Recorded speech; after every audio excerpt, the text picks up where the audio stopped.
একদল আমাকে বলে বিধর্মী কাফির, তারা বলে যে আমাকে নরকে যাওয়া উচিত। আবার আরেক দল আমাকে বলে আমি হলাম জেহাদি, আমার পাকিস্তানে চলে যাওয়া উচিত। বক্তা হলেন বলিউডের প্রখ্যাত গীতিকার এবং চিত্রনাট্যকার জাভেদ আখতার। শিবসেনার সাংসদ সঞ্জয় রাউতের নতুন বই নরকাতল স্বর্গের উদ্বোধনী অনুষ্ঠানে উপস্থিত ছিলেন জাভেদ আখতার। সেখানে তার এক বিস্ফোরক মন্তব্যে সাড়া পড়ে গোটা ইন্টারনেট। তিনি বলেন যে হিন্দু মুসলিম দুই সম্প্রদায়ের মানুষই তার নামে বহু কটাক্ষ উক্তি পেশ করেছে। তার সাথে যারা প্রশংসা করেছে তাদের কথাও বলেন তিনি। এছাড়াও তিনি বলেন যে পাকিস্তান ও নরকের মধ্যে যদি আমাকে বিকল্প দেওয়া হয় তাহলে আমি নরককেই বেছে নেব।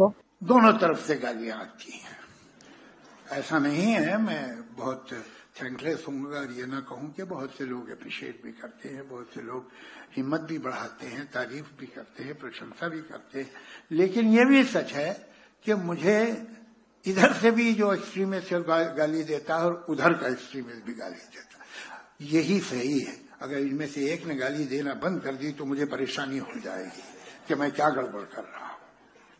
तो ये कहते हैं कि तू तो काफिर है और जहन्नुम में जाएगा। वो कहते हैं जिहादी पाकिस्तान चला जा। अब अगर मेरे पास सिर्फ चॉइस पाकिस्तान और जहन्नुम यानी नरक की है तो मैं नरक ही जाना पसंद करूंगा।